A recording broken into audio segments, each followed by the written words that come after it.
الحمد لله رب العالمين الصلاة والسلام على خاتم النبيين وعلى آله وصحبه أجمعين أما بعد فأعوذ بالله من الشيطان الرجيم بسم الله الرحمن الرحيم قال الله تعالى في سورة النحل وَيَجْعَلُونَ لِلَّهِ مَا يَكْرَهُونَ وَتَصِفُ أَلْسِنَتُهُمُ الْكَذِبَ أَنَّ لَهُمُ الْحُسْنَى لَا جَرَمَ أَنَّ لَهُمُ النَّارَ وَأَنَّهُمْ مُفْرَطُونَ۔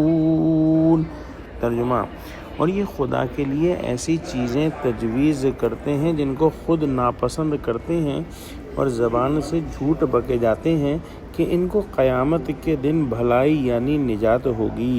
کچھ شک نہیں کہ ان کے لیے دوزخ کی آگ تیار ہے اور یہ دوزخ میں سب سے آگے بھیجے جائیں گے۔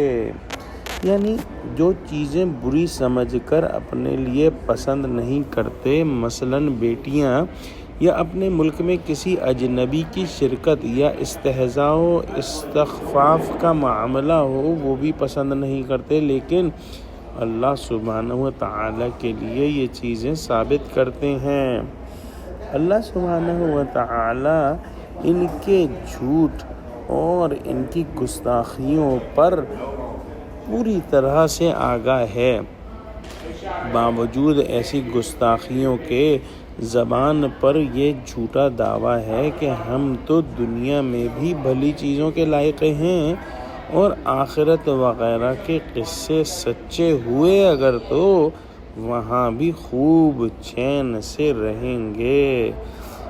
ان گستاخیوں کے ساتھ ایسی جھوٹی باطل آرزوئیں رکھنا ہی اس کی دلیل ہے کہ ان کے لیے کوئی خوبی اور بھلائی تو کیا ہوتی، البتہ دوزخ ان کے لیے تیار ہے جن کی طرف وہ بڑھائے جا رہے ہیں اور جہاں پہنچ کر گویا بالکل یہ بھلا دیے جائیں گے، یعنی ابدالآباد تک کبھی مہربانی کی نظر ان پر نہ ہوگی۔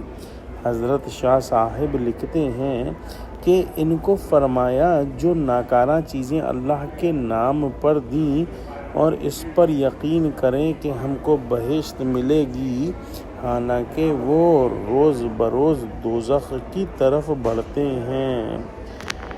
خالی آرزوؤں سے دنیا میں بھی کوئی کام نہیں ہوتا۔